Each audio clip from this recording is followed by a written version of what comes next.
Hi, my name is Julian, and I'm here to talk to you about oceans and tides.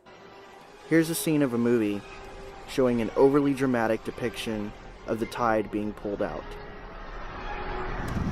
Realistically, the tide when it comes in looks more like this. It gently rolls in.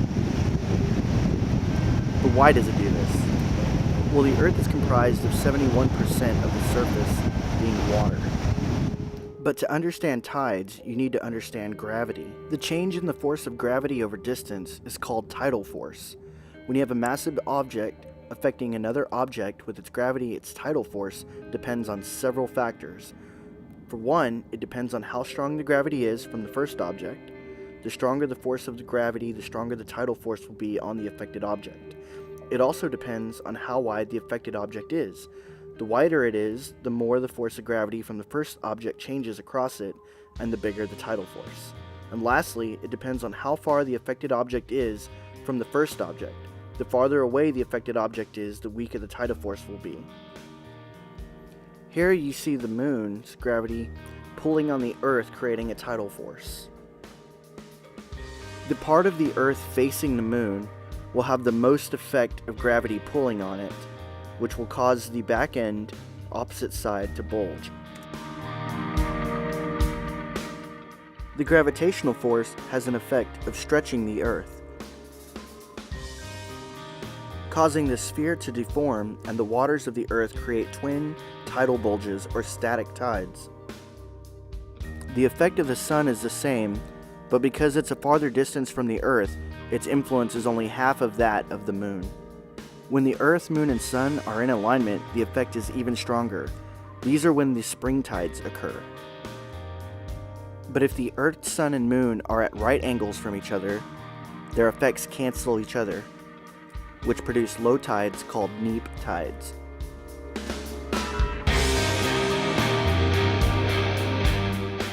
All this is influenced by the rotation of the Earth.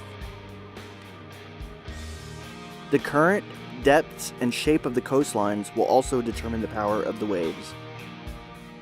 This helps explain why the tides are semi-diurnal, with 2 high waters and 2 low waters a day, and in some places, there's only 1 daily tidal cycle.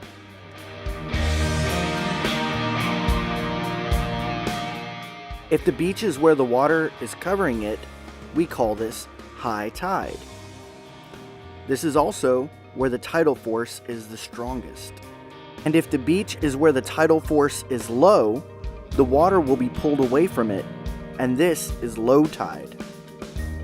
Imagine you're standing on the Earth and you're facing the moon. You would be at a high tide. As the day progresses, about 6 hours will pass and you'll find yourself at low tide. As the Earth continues to turn, 6 hours pass more and you'll find yourself at high tide again. And then another 6 hours, low tide again. And finally, a full day later, you'll find yourself at high tide once more. As the moon revolves around the Earth, its angle increases and decreases in relation to the equator.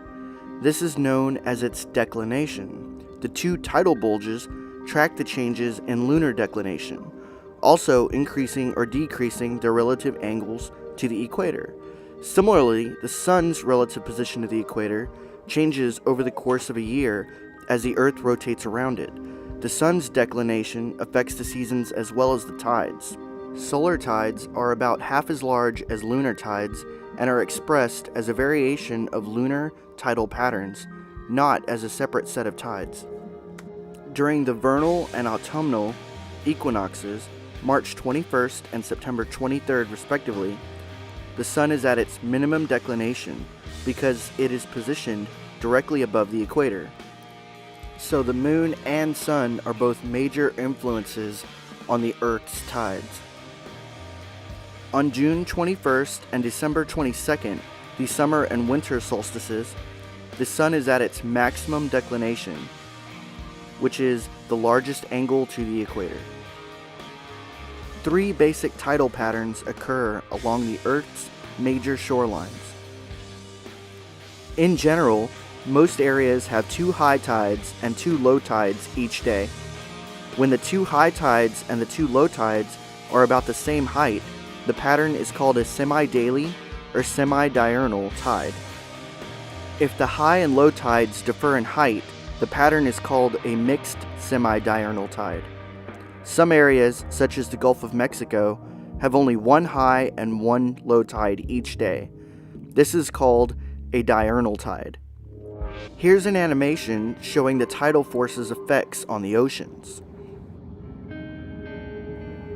You can see where the water bulges up on opposite sides of the equator. Tidal force only affects large, substantial amounts of water. This is why the oceans primarily are affected by the tidal force, and we don't really see it so much in lakes and rivers. Seeing as how the most extreme waves occur at the equator, this is why most surfers tend to gravitate towards areas along the equator to surf the biggest waves.